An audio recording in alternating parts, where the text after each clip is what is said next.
그 은혜의 날을 기다릴 수 있도록 함께하여 주옵소서. 주의 말씀을 듣습니다.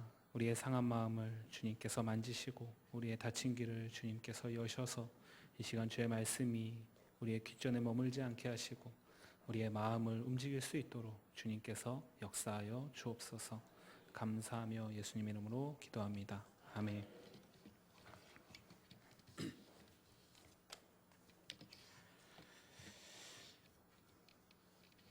우리는 이사야 44장 28절 말씀에서 드디어 하나님께서 유다를 바벨론으로부터 건지시기 위해서 택하신 자, 그 자의 이름이 고레스라는 사실을 알 수 있었습니다.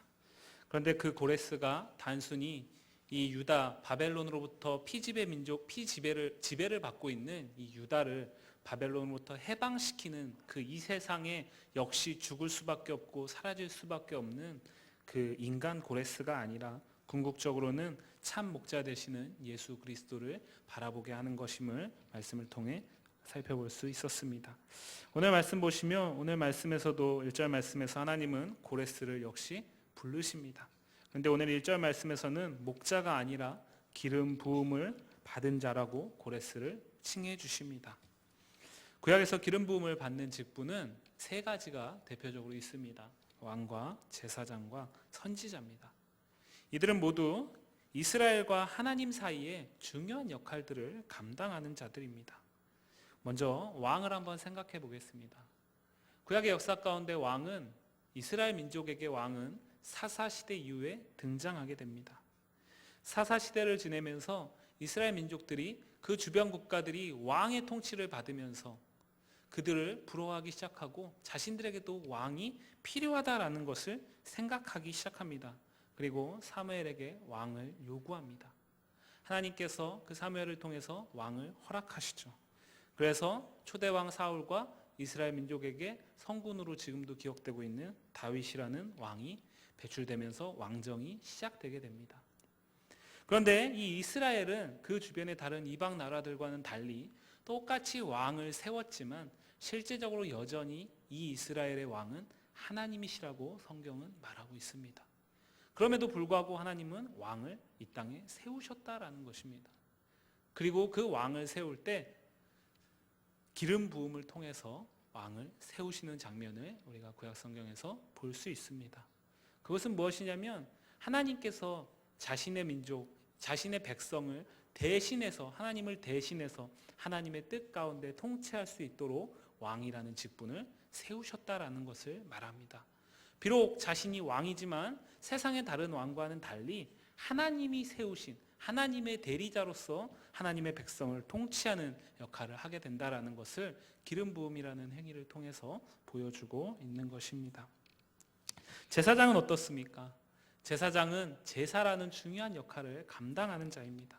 이스라엘 백성에게 제사는 어떤 의미를 갖습니까? 하나님께서 아담과 하와 이후에 범죄한 인간이 하나님을 도저히 스스로 찾을 수 없고 하나님을 구할 수 없는 것을 긍휼히 여기시고 그들이 다시 하나님께 나아올 수 있도록 그러기 위해선 죄의 문제를 해결해야 하는데 그 방법으로 제사라는 제도를 제정하셨습니다. 그리고 그 제사의 제도의 핵심이 바로 제사장과 제물에 있습니다. 이 제사장을 통해서 하나님께 이스라엘 백성들이 나아갈 수 있는 것입니다. 그 역할을 제사장에게 맡기셨다라는 것입니다. 역시 하나님의 백성이 하나님께 나아갈 수 있도록 그 관계가 회복되고 관계가 다시 세워질 수 있도록 하는 역할을 하나님께서 제사장에게 맡기셨는데 그 제사장에게 역시 동일하게 기름 부음을 통해서 그가 맡은 그 직분이 이 세상 속에서의 직분이 아니라 하나님과 이스라엘 백성의 그 대리자의 역할을 감당하는 것임을 역시 보여주고 있는 것입니다. 선지자 역시 마찬가지입니다. 선지자는 왕정시대에 등장하게 됩니다. 그런데 이 왕정시대에 나타나는 이 수많은 선지자들은 동일하게 어떤 역할들을 하고 있냐면 왕이 하나님의 뜻을 옳게 분별하지 못할 때 하나님의 뜻을 잘 모르고 하나님의 뜻을 거역하면서 자신들의 뜻대로 통치하려고 할 때 기름 부음 받은 왕이 하나님의 주권을 떠나려고 할 때 그 주권을 거부할 때 하나님께서 이 왕에게 그리고 왕의 통치를 받는 이스라엘 백성에게 하나님의 뜻이 무엇인지를 밝히실 때 선지자를 사용하십니다. 그 선지자에게 기름 부음을 하신다라는 것 역시 하나님께서 하나님의 말씀을 그에게 대리자로서 전할 수 있도록 위임하셨다라는 의미를 갖고 있습니다. 오늘 고레스를 본문에서 하나님께서 기름 부음 받은 자라고 부르시는 이유 역시 마찬가지입니다. 고레스 역시 하나님의 뜻을 위해서, 하나님의 계획을 위해서 하나님께서 택하시고 그의 권한을 위임하셨다라는 것입니다. 그것을 오늘 본문 1절은 다시 하나님이 그의 오른손을 붙들었다고 표현하고 있습니다. 그래서 그 결과 수없이 많은 열방들이 그 앞에 엎드려서 굴복하게 될 것이고, 그리고 열국의 왕들, 특별히 오늘 바벨론의 이 왕이 동여맨 허리를 풀고 닫힌 문을 열고 그 열린 문은 다시는 닫히지 않게 하실 것이다 라고 1절 말씀은 말하고 있습니다. 같은 내용을 2절에서는 이렇게 표현합니다. 논문을 쳐 부수고 쇠빗장을 꺾는다고 표현하십니다. 이 말씀을 우리가 이해하기 위해서는 그 당시에 이 바벨론을 잠깐 이해할 필요가 있습니다. 페르시아 전쟁사를 다룬 역사의 아버지라고 불리는 헤로도투스라는 사람이 있습니다. 이름 모르셔도 됩니다. 헤로도투스라는 사람이 있습니다. 그런데 이 헤로도투스에 의하면 이 바벨론이라는 나라의 성에는 100개의 문이 있었다라고 합니다. 그런데 그 문은 모두 노수로 만들어져 있었고 철빗장으로 잠겨 있었다고 말합니다.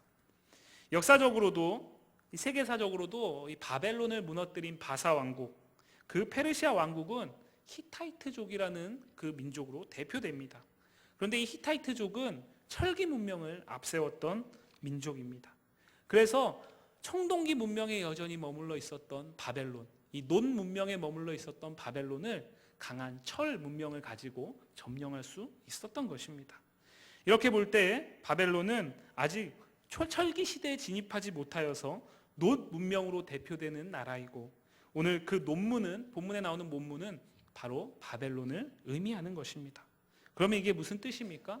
하나님께서 고레스를 기름 부음 받아 세우실 뿐만 아니라 그 고레스가 하나님께서 맡기신 일을 감당케 하기 위해서 하나님께서 바벨론의 모든 문을 여시고 그 빗장을 제하셔서 바벨론을 고레스의 손에 붙이시겠다라는 뜻입니다.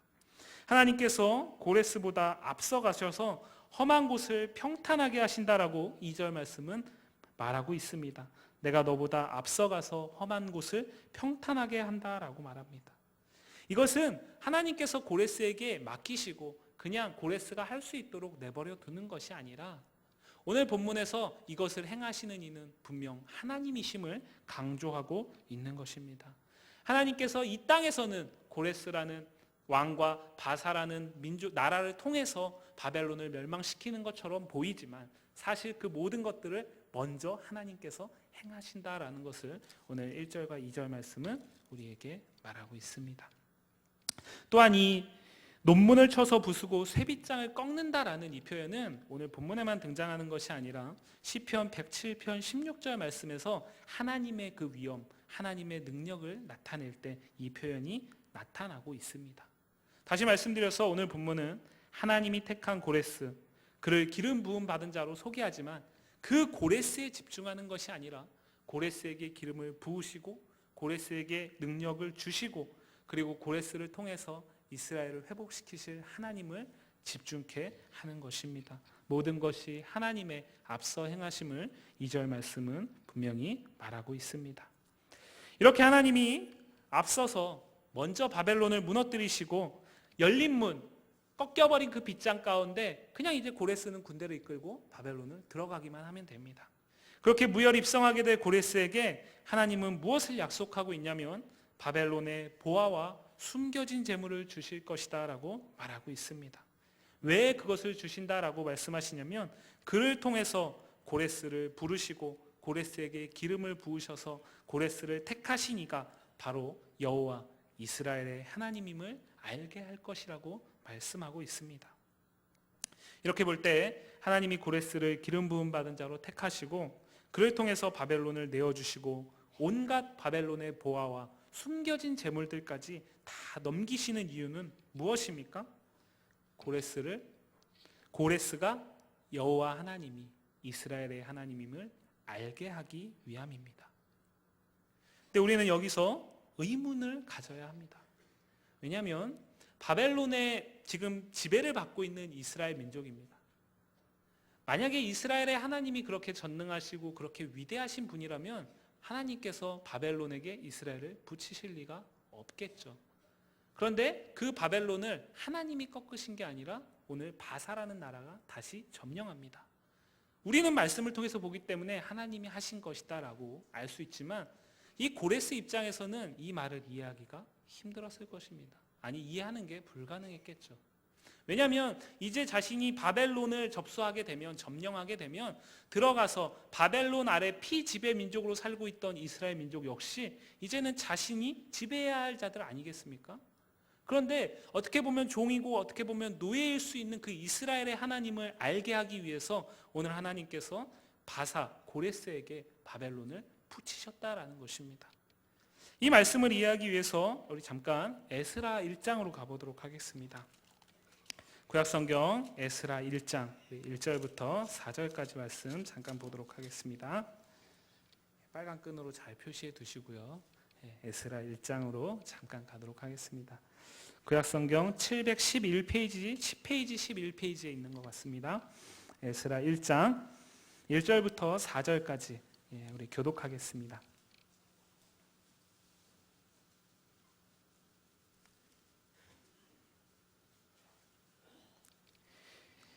바사왕 고레스 원년에 여호와께서 예레미야의 입을 통하여 하신 말씀을 이루게 하시려고 바사왕 고레스의 마음을 감동시키심에 그가 온 나라에 공포도 하고 조서도 내려 이르되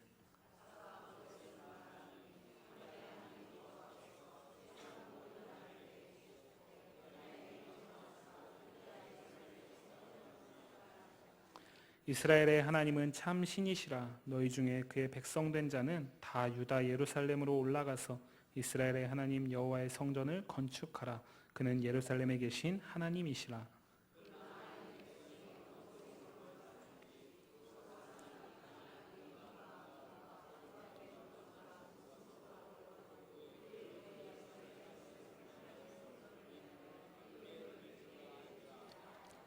아멘.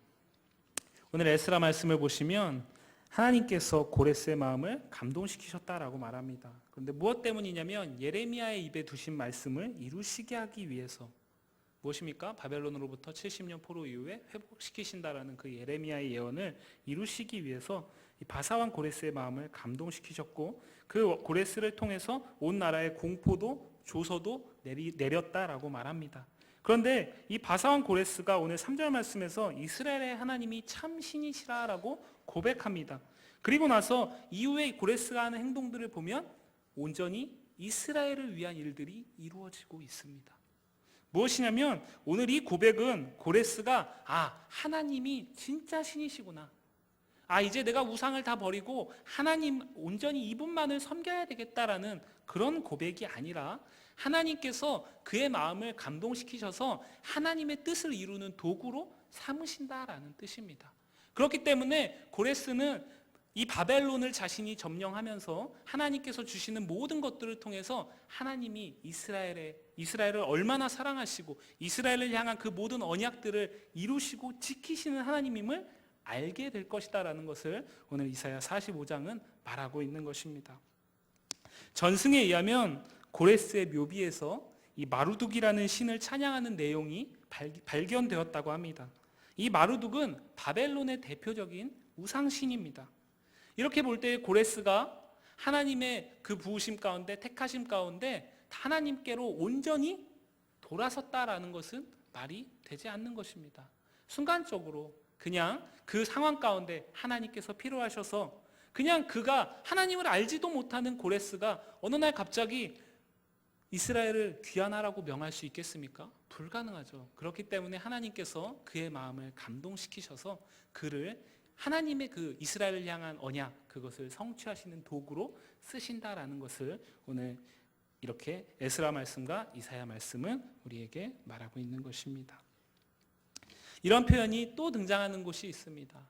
다니엘서에 보시면 느부갓네살 왕이 다니엘의 세 친구를 풀무불에 집어넣습니다. 물론 계략 때문에 그렇죠. 그들을 시기하던 그 당시에 바벨론의 그 정치인들 때문에 그렇습니다. 하지만 그들이 풀무에 들어갑니다. 하지만 그들이 거기에서 살아서 나오죠. 그때 느부갓네살이라는 왕이 무엇이라고 고백합니까? 이들의 하나님이 참 하나님, 참 신이다라고 고백합니다.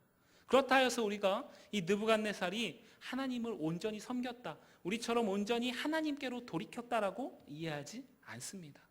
역시 마찬가지입니다. 그 순간 가운데 하나님께서 다니엘과 세 친구들을 통해서 비록 그들이 바벨론의 포로 생활 가운데 있지만 하나님께서 그들을 통해서 이루실 이스라엘과의 언약이 있기 때문에 그 일들을 통해서 그 느부갓네살에게 이스라엘의 하나님이 곧 여호와이심을 알게 하는 것입니다.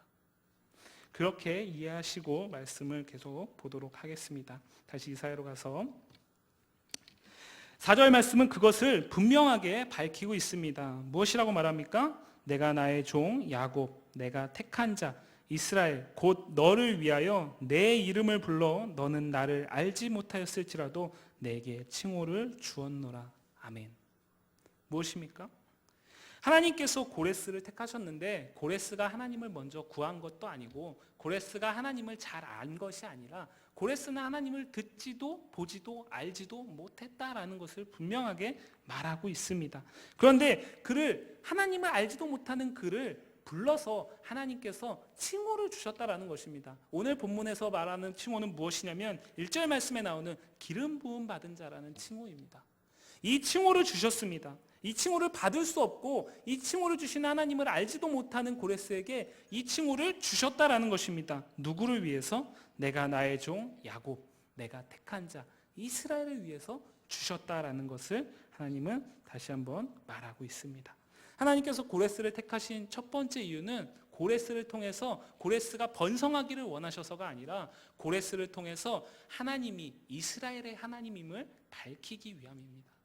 그것을 밝히시기 위해서 신실하신 하나님은 먼저 언약을, 말씀을 이루셔야 됐고 바로 그것을 위해서 고레스를 택하셨다라는 것을 먼저 말씀을 통해 볼 수 있는 것입니다.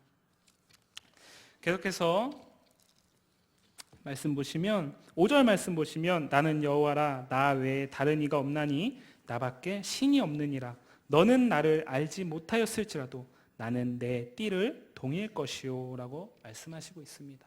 다시 한번 4절에 나온 내용이 반복됩니다. 분명히 고레스는 하나님을 알지 못하는 자입니다. 알지 못하는 자임에도 불구하고 하나님께서는 고레스를 어떻게 하시겠다라고 말합니까? 내가 띠를 동일 것이다 라고 말합니다.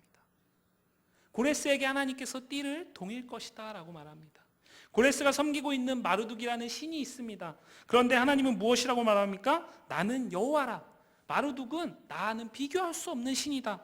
그래서 너는 나를 알지 못하지만 나는 이스라엘의 하나님이기 때문에 그 이스라엘과의 언약을 성취하기 위해서 비록 너는 나를 알지도 못하고 너는 나를 믿지도 않고 결국에 너는 망할 수밖에 없지만 나는 오늘 내 띠를 동일 것이다 라고 말씀하는 것입니다. 이 표현은 성경에서 우리가 가장 쉽게 생각할 수 있는 부분은 요한복음 21장에 나오는 예수님이 베드로와의 대화 가운데 등장합니다. 예수님이 갈릴리 바다에 다시 찾아오셔서 베드로에게 내가 나를 사랑하느냐라고 3번 묻습니다. 그리고 그 베드로의 대화가 끝난 이후에 예수님께서 이제 내가 너를 띄워서 이전까지는 네가 하고 싶은 대로 네가 원하는 대로 살았다면 이후에는 내가 너에게 띠를 띄워서 내 일을 행할 것이다 라고 말씀하시죠. 거기서 나오는 띠를 띄운다라는 표현이 오늘 여기 나오는 띠를 동인다라는 표현과 같은 의미를 갖습니다. 또한 구약 성경에서 사무엘하와 시편에서 이 용례를 찾아볼 수 있습니다. 근데 그때마다 이 하나님께서 띠를 띄우시고 띠를 동인다라는 의미는 하나님이 능력을, 힘을, 은혜를 베푸신다라는 것입니다. 하나님의 일을 하게 하시기 위해서, 하나님의 뜻을 이루시기 위해서 하나님께서 그에게 능력을 주시고 은혜를 주신다라는 것입니다. 또한 전쟁을 앞두고서 그 전쟁을 담대하게 이길 수 있도록 하나님께서 능력을 주신다라고 할 때 역시 띠를 동인다라는 표현을 사용합니다.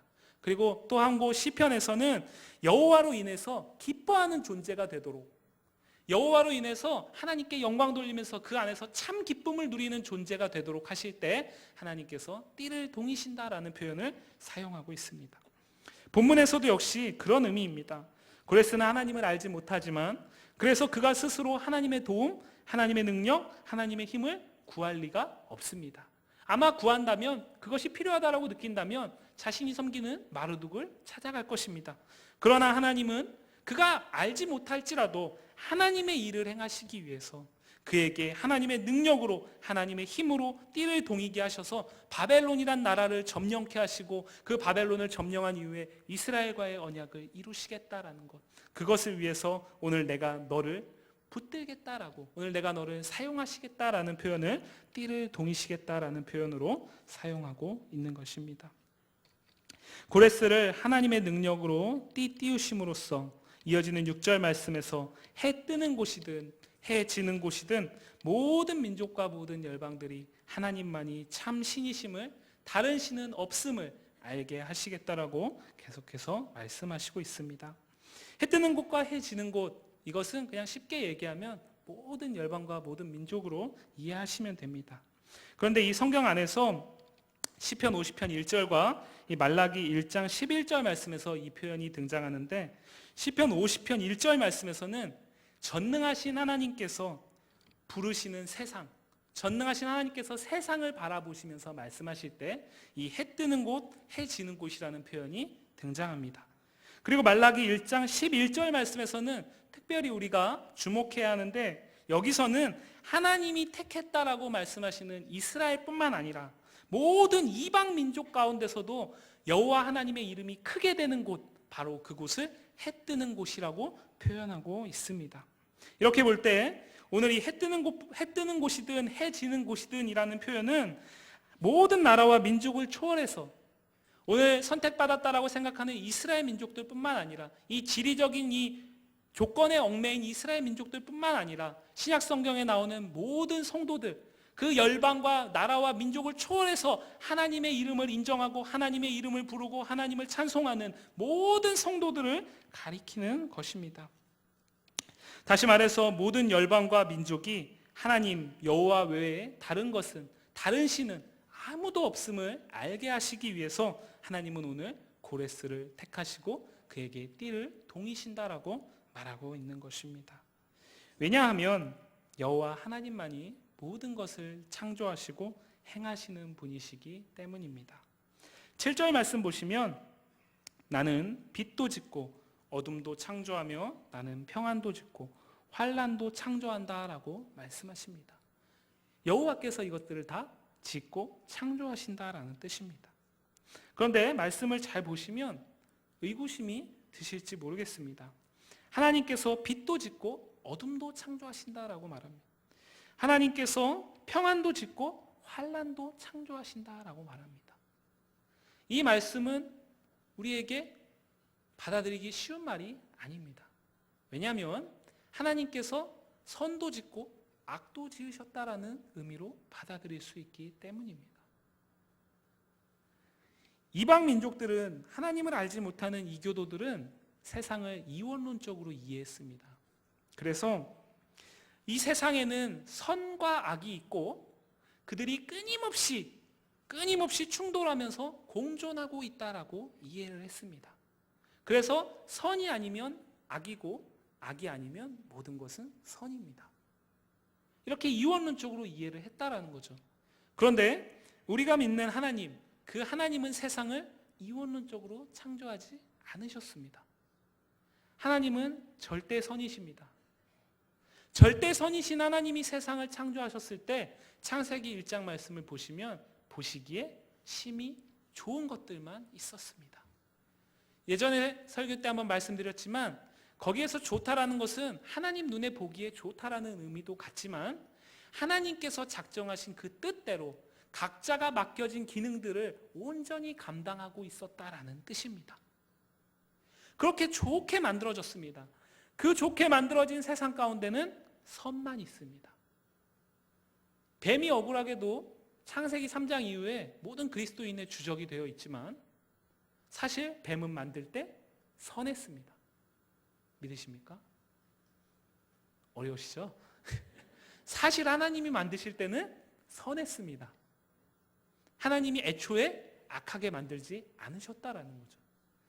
하나님이 만들었던 모든 세계는 선했습니다. 선만 있었습니다. 그렇기 때문에 하나님은 악을 창조하신 분이 아닙니다. 이원론적인 이해는 무엇입니까? 선도 있었고 악도 있었다는 거죠. 그렇기 때문에 그건 하나님이 만드신 세상이 아닙니다. 하나님을 믿지 않기 때문에 그렇게 이해할 수밖에 없는 거죠. 왜냐하면 내가 사는 세상을 보니까 선만 있는 게 아니거든요. 악이 많이 있거든요. 선과 악이 끊임없이 공존하고 있거든요. 그렇기 때문에 이들이 하나님을 인정하지 않으면 선만 있었다라고 말할 수가 없다라는 것입니다. 그래서 애초부터 악도 있었다라는 이해를 할 수밖에 없는 거죠. 하지만 우리 그리스도인들은 하나님이 세상을 절대선으로 선하게 만드셨음을 믿으시는 자들임을 기억하시기 바랍니다. 그렇기 때문에 오늘 이 말씀은 자칫 잘못하면 하나님에 대한 오해를 불러올 수 있습니다. 하나님이 악을 만드셨다, 하나님이 환난을 만드셨다라고 이해할 수 있는 여지가 있기 때문입니다. 그러나 그런 의미가 아닙니다. 하나님이 만드신 세상은 선합니다. 하지만 하나님은 그 세상을 로봇처럼 만들지 않으셨습니다. 특별히 우리 사람만 생각하면 하나님께서 버튼 딱 누르면 순종할 수밖에 없게 만들지 않으셨다라는 것입니다. 정말 우리 사람이 깊은 곳에서부터 하나님으로만 충만해지고 그 안에서 그 사랑만으로 만족하면서 참 기쁨, 참 평안 누리기를 원하셔서 하나님은 인간에게 자유의지라는 것을 만드실 때부터 주셨습니다. 그리고 그 자유의지를 가지고 인간이 죄의 길을 선택한 겁니다. 하나님께서는 그것을 허용하신 겁니다. 그리고 그 이후에 모든 인간의 삶 가운데는 악한 것들이 계속해서 존재하게 된 것입니다. 환난, 어둠, 공포, 두려움 이런 것들이 죄의 싹스로, 죄의 결과로 존재하게 된 것입니다. 하나님께서 그것을 허용하고 계신다라는 거죠. 그런 관점에서, 큰 관점에서 봤을 때 하나님은 선도 창조하시고 빛도 창조하시고 어둠, 흑암도 창조하시고 평안도 창조하시고 환난도 창조하신 분이라는 이해를 할 수 있는 겁니다. 오늘 7절 말씀은 바로 그러한 이해를 우리에게 갖게 하는 것입니다. 다시 말씀드립니다. 하나님이 만드신 세상은 선합니다. 창세기 1장에 그 하나님이 만드셨던 그 말씀으로 이루신 그 세상은 선만 있었습니다. 하지만 하나님이 그 이후에 악을 허용하신 것입니다. 인간에게 주신 자유의지를 통해서 악을 허용하신 것입니다. 그래서 우리가 큰 관점에서 봤을 때 하나님이 악을 허용하셨다면 하나님이 악도 지으셨다라는 이해를 오늘 7절 말씀에 이사야가 하게 되는 것임을 기억하시기를 바랍니다. 그런데 여기에서 만약에 우리가 말씀이 머물게 되면 또 한 가지 오해를 할 수 있습니다. 무엇이냐면 하나님이 세상을 선하게 만드셨습니다.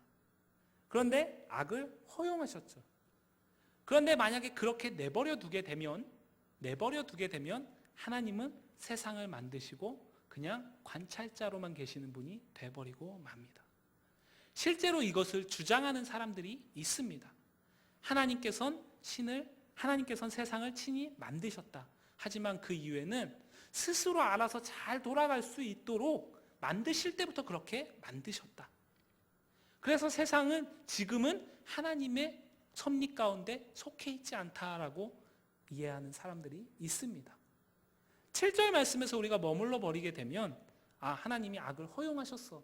거기에서 머물러 버리게 되면 우리는 하나님을 그렇게 잘못 이해할 수 있습니다. 그렇기 때문에 오늘 말씀은 7절이 아닌 8절에서 결론을 내고 있습니다. 우리 8절 말씀 다 같이 읽겠습니다. 이사야 45장 8절 말씀 다 같이 읽습니다. 하늘이여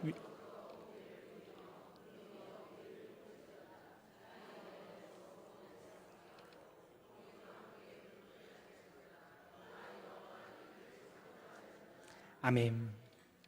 하나님이 악을 허용한 세상 가운데 사람들은 환난을 당하고 어려움을 당하고 고통을 당합니다. 그런데 거기에서 끝이라면 하나님은 무능력한 분이죠.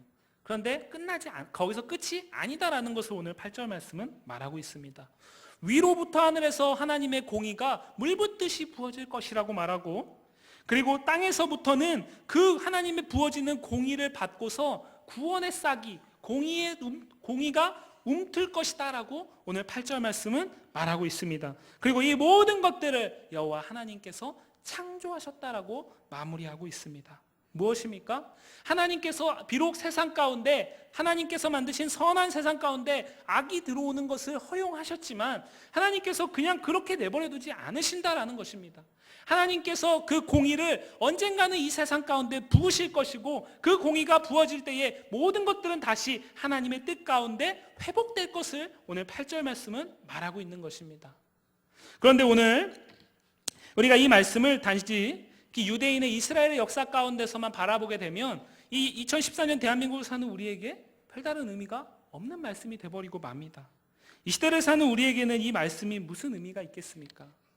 먼저 우리가 이미 알고 있는 선지식을 가지고 이해해보면 오늘 이 고레스라는 왕은 궁극적으로 예수 그리스도를 가리킨다고 말씀드렸습니다. 하나님께서 고레스를 택하신 이유가 무엇이라고 했습니까? 이스라엘의 하나님임을 알게 하기 위해서.